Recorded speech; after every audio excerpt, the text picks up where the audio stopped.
오늘 우리 한국에서는 어버이 주일로 지키고 또 우리 미국에서는 마더스데이인데요. 오늘 어머니들 한번 이렇게 아이를 낳아서 키우신 어머님들 자리에서 잠깐 한번 일어나면 우리 박수로 축하하는 시간, 좀 감사 축하하는 시간 갖습니다. 자리에서 잠깐 일어나시죠. 어머니들 없으세요? 어머니들 많으시죠? 감사합니다.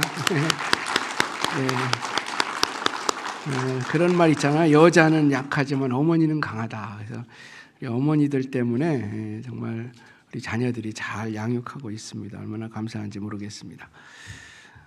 역사를 해석하는 관점은 크게 두 가지가 있습니다. 그러니까 하나는 세속적인 관점이고 또 다른 하나는 구속사적 관점이다, 이렇게 볼 수 있습니다. 그래서 구속사적 관점은 뭐 성경적 관점 또는 선교적 관점이다, 이렇게 볼 수도 있죠.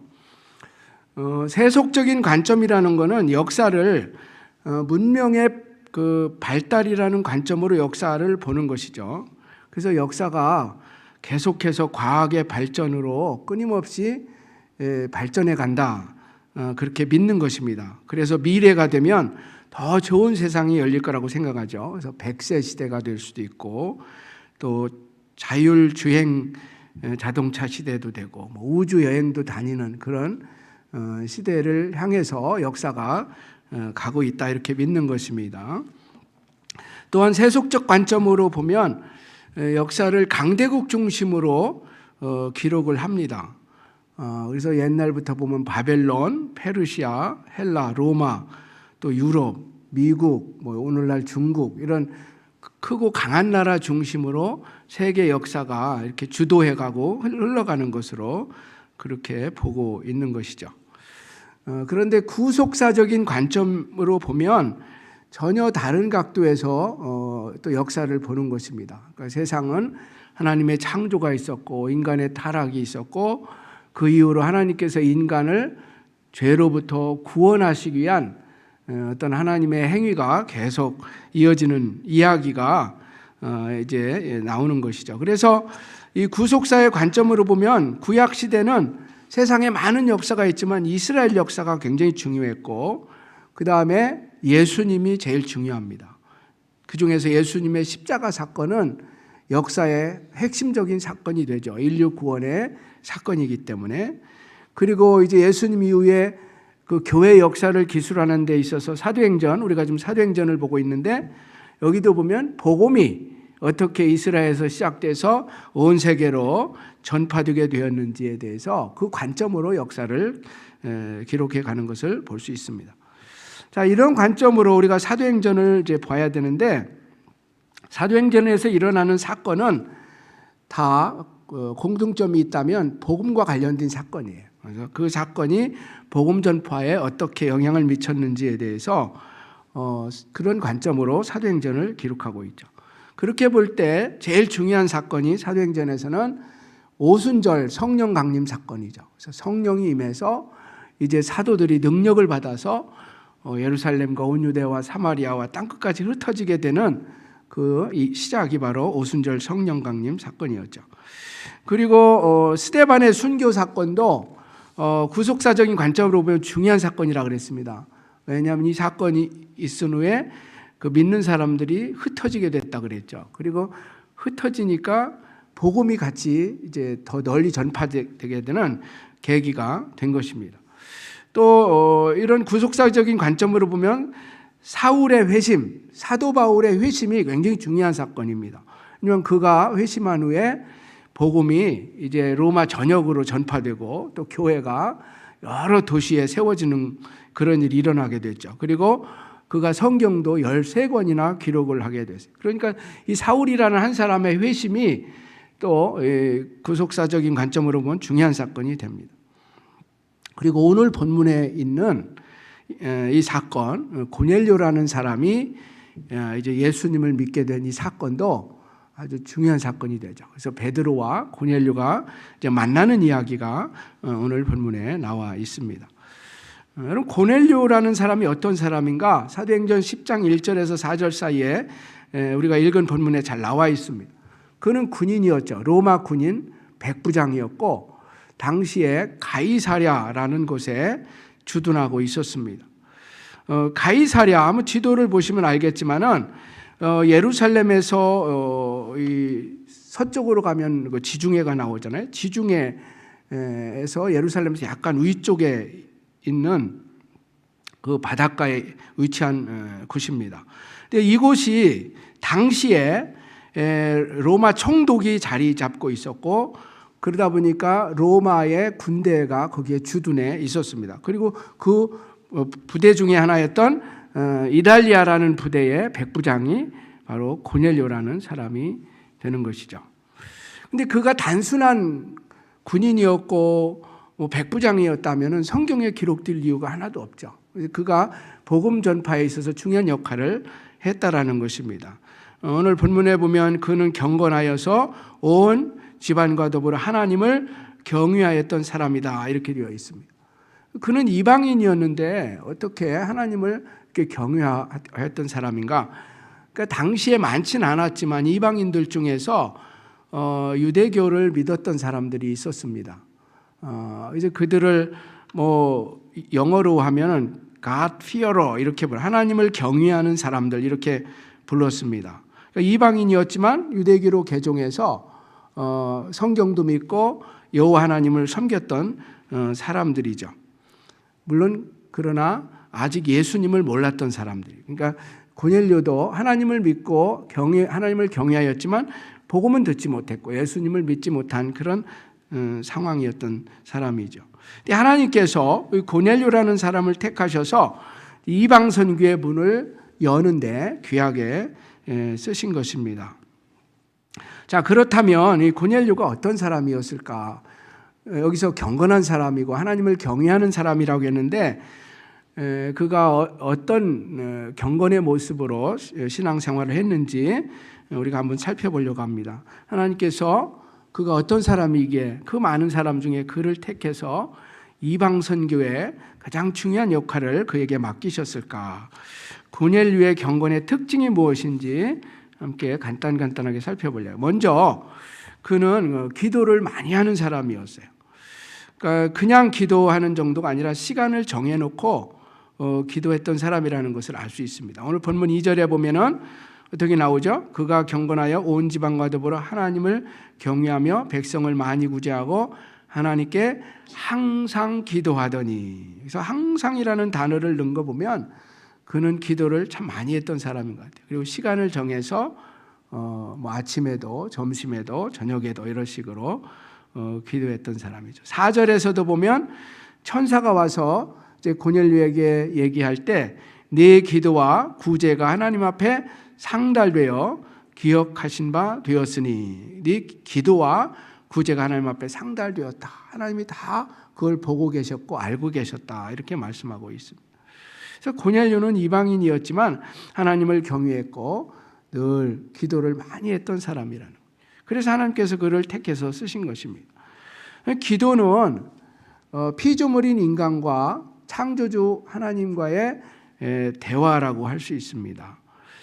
기도는 모든 영적 훈련의 가장 대표적인 방법입니다. 그러니까 우리가 기도를 통해서 하나님과 교제할 수 있고 만나고 하나님과 대화하게 되는 것입니다. 성경에 보면 이제 많은 사람들이 나오는데 하나님께서 귀하게 쓴 사람들의 공통점이 있다면, 공통점 중에 공통점이 있다면 제가 볼 때는 다 기도의 사람들이었어요. 그러니까 하나님께서 사람을 쓰실 때 하나님은 차별하지 않으신다는 거 여러분 아시죠? 빈부귀천, 남녀노소, 하나님은 외모를 보지 않으신다고 했습니다. 그래서 사람을 그런 것으로는 전혀 차별을 하지 않으세요. 하나님께서 누구든지 다 불러서 쓰실 수 있어요. 그런 외적인 것들은 전혀 고려하지 않으십니다. 그래서 뭐 신분이 높은 사람도 있고 천한 사람도 있고 아무 상관이 없어요. 그런데 공통점이 있다면 그런 하나님을 경외하는 마음이 있고 하나님께 기도하는 사람들을 하나님은 불러서 쓰신다는 거죠. 그래서 뭐 모세라든지 다윗, 사무엘, 뭐 엘리야, 다니엘, 느헤미야, 성경이 나오는 대부분의 인물들 보면 다 기도의 사람들, 하나님 앞에 늘 기도로 소통했던 사람들. 왜 기도가 중요합니까? 기도는 하나님과 의사소통 방법이에요. 그러니까 기도하지 않으면 하나님의 뜻을 알 수가 없어요. 하나님의 음성을 들을 수가 없어요. 하나님의 마음을 알 수가 없어요. 그러니까 하나님의 일을 할 수가 없죠. 하나님 말씀에도 듣지를 못하니까 할 수가 없는 거예요. 그래서 기도하는 사람은 하나님의 마음을 알 수 있고 하나님의 뜻을 알 수 있고 하나님의 능력을 받을 수 있고 그래서 하나님께서 맡겨주시는 일을 감당할 수 있게 되는 것입니다. 그래서 오늘 본문의 고넬료는 기도의 사람이었어요. 그런데 고넬료만이 아니죠. 베드로, 지금 베드로도 기도의 사람이었습니다. 고넬료는 가이사라는 곳에 그 로마 부대가 주둔했던 곳에 있었고 같은 그 시간에 베드로는 어디에 있었죠? 베드로는 요빠라는 도시에 있었습니다. 요빠와 가이사랴는 약 50km 정도 떨어져 있습니다. 거리상으로. 근데 베드로는 요빠에서 또 기도하고 있었습니다. 오늘 성경 사도행전 10장 9절 보면 베드로가 또 기도하는 모습이 나오죠. 한번 같이 읽어볼까요? 시작. 이튿날 그들이 길을 가다가 그 성에 가까이 갔을 때 베드로가 기도하려고 지붕에 올라가니 그 시각은 제6시더라. 여기서 그들은 누구냐면은 고넬료가 보낸 하인들입니다. 천사를 통해서 베드로라는 사람을 청해서 말씀을 들으라 그러니까 이제 고넬료가 자기 하인들 군인을 보냈죠. 그래서 베드로의 집 머물던 곳에 다가오고 있을 때 베드로는 그 시간에 기도하고 있었다는 거예요. 제6시니까 그 오늘날 시간으로 치면은 낮 12시경이 됩니다. 정오쯤에. 그러니까 베드로는 아침에 새벽에도 기도하고 낮에도 기도하고 또 저녁 때도 기도하고 이렇게 시간을 정해놓고 기도했던 사도였습니다. 하나님은 언제 우리에게 말씀하실까요? 언제? 하나님은 언제 어디서나 말씀하실 수 있지만 많은 경우 하나님은 기도하는 시간에 말씀하세요. 그 시간은 정해진 시간이죠. 하나님과 내가 지금 기도를 통해서 하나님과 대화하고 하나님의 말씀을 듣겠다고 하는 시간이니까 하나님은 그 시간을 통해서 우리에게 말씀을 하시는 것입니다. 여러분 중에서 하나님의 음성을 듣고 싶은 분이 계십니까? 하나님의 뜻을 분별해서 하나님의 뜻에 순종하고 싶은 그런 마음이 있으신 분 있습니까? 그리고 하나님께서 하시는 이런 구원 사역에 내가 동참해서 하나님께 영광 돌리고 싶은 분이 있습니까? 그렇다면 기도하셔야 돼요. 기도할 때 하나님이 말씀하시고 하나님이 마음을 알려주시고 또 그 사람을 통해서 일하시는 것입니다. 고넬료처럼 여러분 기도하시고 또 베드로처럼 시간을 정해놓고 기도하는 사람이 되기를 바랍니다. 그러면 하나님을 경험할 수 있고 하나님의 음성을 듣게 되는 것입니다. 하나님은 당시에 아직까지도 유대주의적인 사고방식과 선입관에 빠져 있었던 베드로의 생각을 고쳐주시기를 원했어요. 베드로만이 아니라 당시 유대인들은 다 유대인과 이방인 사이는 가까이 할 수 없다. 문화적으로 또 구약의 율법에 의해서 그런 생각에 사로잡혀 있었어요. 물론 베드로가 어떤 꽉 막힌 율법주의자는 아니었습니다. 어떻게 할 수 있냐면 지금 베드로가 머무는 그 집이 요빠의 누구 집이라고 되어 있죠? 무두장이 시몬의 집, 바닷가에 있는 집에 머물고 있다고 했잖아요. 근데 무두장이가 어떤 사람이냐면은 가죽으로 물건을 만드는 사람이에요. 가죽을 다루는 직업이에요. 이것은 이제 구약의 율법에 의하면은 죽은 동물의 어떤 사체를 만지는 것은 부정한 일로 되어 있기 때문에 유대인들 입장에서는 사실은 그런 직업에 가질 수도 있고 가질 수도 없고 그런 직업을 가진 사람의 집에 머무는 것조차도 원치 않는 일이었죠. 그런데 베드로가 그 집에 머물렀었다는 것은 문자적으로 꼭 율법을 지켜야 된다고 생각했던 그런 꽉 막힌 율법주의자는 아니었었다는 거예요. 그렇지만 베드로도 유대인이었고 그래서 어렸을 때부터 음식도 먹을 수 있는 음식, 먹어서는 안 되는 음식 그 구분하면서 살았고 이방인들하고는 가까이 해서는 안 된다. 그런 생각을 가지고 살았던 사람이었던 것입니다. 이것은 모든 유대인들이 다 그런 교육과 훈련을 받았습니다. 아마 어렸을 때부터 그들은 음식을 먹을 때마다 이것은 먹을 수 있는 음식, 이건 먹을 수 없는 음식, 그렇게 배웠을 거예요. 레위기서에 보면은 아주 복잡한 얘기가 나옵니다. 그래서 뭐 동물도 굽이 갈라져 있어야 되고 또 뒤새김질을 하는 그런 짐승은 먹어도 된다. 그러니까 소나 양이나 그런데 돼지 같은 건 먹으면 안 돼요. 왜냐하면 굽은 갈라져 있는데 돼지는 뒤새김질을 안 하는 거예요. 그런 식으로 또 반대로 뒤새김질을 하지만 굽이 갈라져 있지 않아도 안 돼요. 이런 아주 복잡한 얘기가 있습니다. 물고기도 뭐 지느러미 또 있어야 되고 비늘이 있어야 되는 거예요. 그래서 비늘 없는 물고기는 먹으면 안 돼요. 부정한 음식이. 그러니까 장어 먹으면 안 돼요. 그러니까 참 어렵죠. 베드로가 이제 그런 생각이 사로잡혀 있었는데 하나님께서 환상을 통해서 베드로의 생각을 바꿔주시죠. 그 기도 시간에 하늘에서 보자기가 환상 가운데 내려옵니다. 거기에 막 여러 짐승들, 네 발 가진 짐승, 기어다니는 것들, 공중의 새가 거기에 들어 있었어요. 그런데 하늘에서 음성이 들려왔습니다. 그걸 잡아먹어라. 베드로가 자기는 먹을 수 없다고, 먹은 적도 없다고, 주여 그럴 수 없습니다. 속되고 깨끗하지 아니한 것을 결코 먹지 아니했습니다.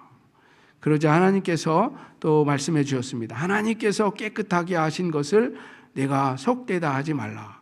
하나님께서 깨끗하게 하신 것을 내가 속되다 하지 말라. 3번이나, 여러분 3번이나 들려왔다는 것은 하나님의 뜻이 분명하다는 거예요. 그러니까 구약 시대에는 먹을 수 있는 음식이 있고 먹어서는 안 되는 음식이 있고 이러한 율법이 있었지만 이제는 새로운 시대가 열렸다. 그런 율법은 이제 안 지켜도 된다라는 하나님의 어떤 사인이 있었던 거예요. 그리고 이건 음식 얘기만이 아니라 이제는 유대인과 이방인 사이에 있었던 어떤 장벽도 다 무너지게 된 거다. 그러니까 어떤 뭐 유대인이라고 해서 이방인과 사귀고 하는데 어떤 장애가 있을 수 없다는 얘기를 해주신 거죠. 이제 누구든지 다 그리스도 안에서 하나님의 백성이 될 수 있다는 이 놀라운 말씀을 해주신 것입니다. 베드로가 이제 생각이 바뀌게 되는 거죠. 여러분, 이런 베드로의 생각이 그런 고정관념이 어떻게 바뀔 수 있었습니까? 어떻게 바뀔 수 있었어요? 그가 기도하고 있었고 기도 시간에 하나님으로부터 말씀을 들었기 때문에 그런 변화가 일어났던 것이죠. 만약에 베드로가 기도하는 사람이 아니었다면 하나님의 음성을 들을 수 없었을 것이고 아마 그는 평생 똑같은 생각을 가지고 살았을 거예요. 생각의 변화가 일어나지 않았을 것입니다. 기도하는 사람만이 하나님의 음성을 들을 수 있고 우리가 삶의 변화가 일어날 수 있는 거예요. 내가 잘못된 생각이나 어떤 관점을 가지고 살아간다면 그걸 고칠 수가 있어요. 기도하는 사람은 얼마든지 변화가 가능합니다. 그러나 기도하지 않으면 변화도 일어나지 않게 되는 거죠. 여러분, 기도는 하나님께 주파수를 맞추는 것과 같아요. 그래서 하나님께 주파수를 맞추고 있는 거죠. 그래서 귀를 기울이고 있다가 하나님이 말씀하는 것을 알아들을 수 있게 되는 것입니다. 하나님의 뜻을 분별할 수 있게 되는 거예요. 그러면 내 생각도 변하고 내 삶도 변하게 되는 것입니다. 베드로가 이방인들에 대해서 좋지 않은 생각을 가지고 있었는데 이 말씀을 통해서 그가 변화를 받게 된 거예요. 그래서 이제 고넬료를 만나러 가게 되는 거죠. 그리고 베드로와 고넬료의 그 만남은 역사적인 만남이 되는 거죠. 어떤 우연한 만남이 아니라 이제는 복음이 유대인의 벽을 넘어서 이방인들에게 모든 사람들에게 전파되게 되는 그 어떤 관문이 열리게 되는 것입니다. 기도로부터 출발했다라는 거 우리가 기억했으면 좋겠어요. 그래서 하나님이 기뻐하시는 사람, 쓰시는 사람의 첫 번째 이 경건의 특징은 기도라는 걸 꼭 기억했으면 좋겠습니다. 그다음에 두 번째로 이 고넬료의 경건의 특성이 뭐냐면은 구제예요, 구제. 그는 구제를 참 많이 했던 사람이라고 성경에 나와 있습니다. 자, 2절 말씀 한번 다시 읽어보죠. 시작. 그가 경건하여 온 집안과 더불어 하나님을 경외하며 백성을 많이 구제하고 하나님께 항상 기도하더니, 여기 보면 백성을 많이 구제했다 그런 표현이 나오죠. 그리고 4절에서도 네 기도와 구제가 하나님 앞에 상달되어 기억하신 바 되었다. 그래서 기도와 함께 구제를 말씀하고 있습니다. 고넬료가 어떻게 백성들을 구제했을까 성경에 자세히 나와 있지는 않습니다. 그가 로마 백부장으로서 그 지배를 받는 그 유대인들을 아마 어떤 권력으로 강압으로 하지 않고 잘 라이스에게 대해준 거, 막 그런 것도 있을 수 있고, 또 뭐 당시에 이런저런 어려움 가운데 가난한 사람들이 많이 있지 않았겠습니까? 그런 사람들을 물질적으로 도와주는 일도 아마 했었을 것입니다. 그래서 당시 유대인들로부터 굉장히 사랑받고 존경을 받았던 로마 백부장이 된 것입니다. 그리고 하인들로부터도 존경을 받았던, 밑에 사람들로부터도 존경을 받았던 사람이죠. 그러면 이 고넬료처럼 아랫사람으로부터도 존경을 받고 또 정복자로 와 있는데 피정복민 사람들로부터 사랑과 존경을 받는 것은 결코 쉬운 일이 아니에요. 여러분, 일제시대에 일본 사람이 한국에서 우리 한국 사람들로부터 존경을 받는 사람이 있었다면 그 쉬운 일이 아니지 않습니까? 지금 고넬료가 그러한 아주 특별한 사람이었다고 할 수 있죠. 왜 그런 일이 일어났을까? 그가 구제를 많이 하고 가난한 사람을 많이 도왔기 때문에 그런 일이 일어나게 된 것이죠. 여러분, 고넬료의 경건은 하나님과 위로 하나님과의 관계에 집중했을 뿐만 아니라 옆으로 이웃과의 관계, 이웃 사랑과 실천, 이웃 사랑을 실천하는 그 일도 잘하였다는 것입니다. 우리가 잘 아는 것처럼 우리에겐 두 가지 중요한 관계가 있습니다. 눈에 보이지 않는 하나님과의 관계가 중요하고 또 하나 우리 이웃과의 관계가 굉장히 중요합니다. 하나님과의 관계와 이웃과의 관계는 분리될 수 있을까요? 없을까요? 사실 분리될 수 없어요. 수레의 두 바퀴처럼 우리가 경건한 사람이라면 같이 가야 돼요. 기도와 구제가 같이 가는 것처럼 하나님과의 관계와 이웃과의 관계는 분리될 수 없어요. 예수님께 어떤 서기관이 와서 질문했죠. 예수님을 시험하기 위해서 질문했습니다. 예수님이 똑똑한가 아닌가? 아마 그걸 시험하려고 했던 것 같습니다. 성경을 잘 알고 있는가? 시험했죠. 어떤 계명이 큰 계명입니까? 하는 질문이었습니다. 성경의 많은 계명 중에서 어느 계명이 큰 계명입니까? 그때 예수님께서 정확하게 말씀하셨어요. 마태복음 22장 37에서 40절 같이 읽어봅니다. 시작.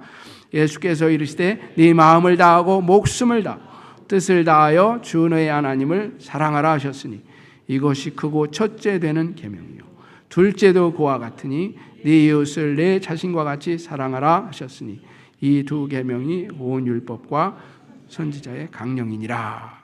아멘. 그러니까 위로 하나님 사랑하라는 거, 그다음에 옆으로 이웃을 사랑하라는 거. 이거 두 계명이 가장 큰 계명이고 모든 율법과 선지자의 강령이다. 그 모든 그 율법의 핵심이다. 그 얘기를 해 주신 거죠. 그래서 고넬료의 경건은 이렇게 두 측면이 치우치지 않고 균형 잡힌 하나님 사랑과 이웃 사랑을 잘 실천했던 그런 경건이었습니다. 그 야고보 사도도 참 경건에 대해서 정의하면서 참 경건은 고아와 과부를 환난 중에 돌보는 것, 그리고 자기를 지켜 세속에 물들지 아니하는 그것이다. 그런 얘기. 야고보서 1장 27절에서. 그래서 고아와 과부, 가난한 사람들을 돌봐주는 그런 것이 경건의 중요한 요소라는 것입니다. 우리가 믿음 생활, 신앙 생활에 있어서 이웃 사랑을 실천하는 것이 얼마나 중요한 요소가 되는지를 말씀하고 있습니다. 그리고 또 자기를 지켜서 세속에 물들지 않는, 우리가 세상에서 살아가지만 거룩함을 유지하면서 살아가는 기도 생활로 요약될 수 있겠죠. 그것이 중요하다라고 말씀을 하고 있습니다. 그런데 여러분, 고넬료가 이렇게 훌륭한 사람이었지만, 하나님을 경외하고 또 구제도 많이 하고 기도도 많이 하는 사람이었지만 한 가지 부족한 것이 있었습니다. 결정적으로 부족한 것이. 그래서 지금 하나님께서 베드로를 만나도록 그렇게 말씀하신 거예요. 베드로를 통해서 하나님의 말씀을 들어야 된다. 여러분, 그 고넬료에게 부족했던 것이 무엇이었을까요? 아직 예수님을 몰랐어요. 그러니까 예수님, 가장 중요한 건 예수님을 알아야 되는데 예수님을 몰라서 베드로를 통해서 복음을 들어야 된다는 말씀을 하게 된 것입니다. 자, 이 부분에 대해서는 우리가 다음 주에 더 말씀을 나누도록 하겠습니다. 자, 이 고넬료의 영성 중에서 경건 중에서 한 가지 특성만 더 말씀을 나누려고 합니다. 세 번째, 이 고넬료의 경건의 특징은 뭐냐면 순종하는 경건이었다는 것입니다. 사실 그 믿음에 있어서 어떤 꽃과 열매 역할 그 모습이 순종이라고 생각을 해요. 저는. 그래서 만약에 믿음이 좋은데 순종으로 열매 맺지 않으면 그 믿음은 뭔가 지금 잘못됐다고 말할 수 있죠. 여러분, 만약에 하나님께서 천사를 통해서 고넬료에게 네가 사람을 보내서 욥바로 보내서 베드로라는 사람을 좀 청해서 말씀을 들으라 했을 때 그가 그냥 듣지 않고 무시해 버렸다면 어떻게 되었을까요? 고넬료가 이방 선교에 어떤 중요한 역할을 할 수 없었겠죠. 또 베드로도 하나님께서 그 보자기 환상을 보여주시면서 그 고넬료라는 사람에게 가서 말씀을 전하라고 했을 때, 이방인이지만 그 집에 가라고 했을 때 그가 만약에 순종하지 않았다면 어떻게 됐겠어요? 여러분, 복음이 그 이스라엘 바운다리를 넘어가는데 굉장히 어려움이 있었을 거예요. 로마까지 복음이 전파되는데 굉장히 늦어졌을 것입니다. 근데 베드로가 순종을 했잖아요. 하나님 말씀에 순종을 해서 나갔죠. 그래서 고넬료의 순종과 베드로의 순종, 그리고 그들의 만남이 결국 이 문화의 어떤 장벽을 넘어서 복음이 이방인들에게 로마 전역에 전파되는데 중요한 역할을 하게 된 것입니다. 그럼 순종이 뭐예요? 제가 순종에 대해서 여러 번 말씀했습니다. 순종은 하나님의 말씀에 대해서 그냥 듣는 것입니다. 오늘 어머니 날인데요. 어머니들이 어떤 자녀를 좋아합니까? 아마 10중 8구 다 순종하고 말 잘 듣고 부모님 속 썩이지 않고 그런 자녀들을 다 좋아할 거예요. 하나님 마음도 똑같습니다. 순종의 어떤 본을 잘 보여준 대표적인 인물은 마리아입니다. 예수님의 어머니 마리아. 처녀로서 아이를 갖게 될 것이다 했을 때 그가 순종하죠. 어떻게 순종합니까? 주의 여종이 오니 말씀대로 내게 이루어지이다. 자기가 주님의 여종이래. 주님의 종이래. 우리가 순종하려면 주님과의 관계 상성, 항상 나는 주님의 종입니다. 주님 말씀하십시오. 종은 주인이 말씀하는 대로 따르는 사람 아닙니까? 주님 말씀하십시오. 제가 듣겠습니다. 이런 태도를 가져야 순종할 수 있어요. 그 다음에 나중에 그 예수님이 첫 번째 기적을 베푸는 그 가나의 혼인잔치에 있을 때 마리아가 어떻게 하인들에게 말합니까? 너희에게 무슨 말씀을 하시든지 그대로 하라. 또 그렇게 가르쳐줘요. 이것도 순종에 대해서 잘 보여요. 그가 무슨 말씀을 하시든지 그대로 하라. 그럼 진정한 순종은 자신을 주의 종으로 인식하며 사는 것이고, 주님의 말씀과 뜻이라면 무슨 말씀이든지 그대로 따르는 거죠. 내 생각이나 내 어떤 경험이나 내 기분이나 감정 이런 것이 앞서는 것이 아니라 주님의 말씀이 기준이 돼서 움직이는 거예요. 불순종의 대명사가 누굽니까? 구약 성경에 물론 여럿이 있죠. 뭐 아담이나 하와도 불순종했지만은 그 사울왕, 우리가 작년에 많이 말씀을 들었던 사울왕은 불순종의 대명사예요. 그런데 그의 말씀을, 그가 한 행동을 보면 완전히 불순종한 건 아니에요. 그러니까 절반 정도는 순종하고 절반을 불순종했는데 하나님이 보실 때는 그건 불순종이에요. 아말렉과 전쟁이 있을 때 하나님이 어떻게 말씀했어요? 아말렉 사람들을, 거기에 짐승들, 뭐 소든지 양이든지 뭐 다 진멸해야 된다, 그렇게 말씀하시죠. 하나님 말씀이 떨어졌습니다. 그런데 결과는 어떻게 됐습니까? 그가 전쟁에서 승리했는데 다 죽이지 않았어요. 뭐 양들이나 소 중에서 살찌고 좋은 것을 살려주었습니다. 나중에 사무엘 선지자가 와서 왜 그렇게 했습니까? 하니까 변명을 하는데 이 좋은 것을 하나님께 제물로 바치려고 하였습니다. 많이 죽였지만 좋은 것만 이렇게 남겨놨습니다. 그렇게 말하죠. 자기 생각으로는 그게 맞는 것 같이 생각이 됐어요. 그러나 하나님의 말씀과는 맞지 않는 얘기죠. 그때 유명한 말씀을 했습니다. 하나님께서 사무엘을 통해서 그 15장에서 사무엘상 여호와께서 번제와 다른 제사를 그의 목소리를 청중하는 것을 좋아하심같이 좋아하시겠나이까. 순종이 제사보다 낫고 듣는 것이 순양의 기름보다 나으니 이는 거여가는 것은 점치는 죄와 같고 완고한 것은 사신 우상에게 절하는 죄와 같음이라. 왕이 여호와의 말씀을 버렸으므로 여호와께서도 왕을 버려 왕이 되지 못하게 하셨나이다. 참 가슴 아픈 말씀이죠. 그래서 불순종이 얼마나 그의 삶에 불행을 가져왔는지를 말씀하고 있습니다. 여러분, 복음이 유대교의 장벽을 넘어서 이방 사람들에게 전파되게 된 데 있어서 중요한 역할을 한 사람이 누구라고요? 좀 베드로와 고넬료라는 사람이죠. 근데 그들은 어떤 사람이었습니까? 그들은 기도의 사람들이 하나님 앞에 기도로 늘 교통해서 하나님에게 주파수를 맞춰놓고 살아요. 하나님 말씀하는 걸 들을 수 있는 사람들이었어요. 그리고 또 그들의 경건은 구제를 많이 하는 그런 경건한 사람들이었습니다. 이웃사랑을 실천하는 사람들이죠. 하나님과의 관계뿐만 아니라 이웃과의 관계도 소중하게 여겼던 사람들입니다. 그리고 하나님 말씀하면은 그대로 순종하였던 순종의 사람들이었어요. 그래서 하나님께서 그들을 통해서 귀한 일을 하게 된 것입니다. 오늘날도 마찬가지. 하나님의 일하시는 방식은 똑같습니다. 기도하는 사람, 그리고 이웃사랑을 실천하는 그런 온전한 경건을 실천하는 사람, 그리고 하나님 말씀이 있을 때는 늘 순종하는 사람을 통해서 일하십니다. 하나님께서 저와 여러분을 통해서 우리 교회를 통해서 일하실 수 있기를 주님의 이름으로 축원합니다.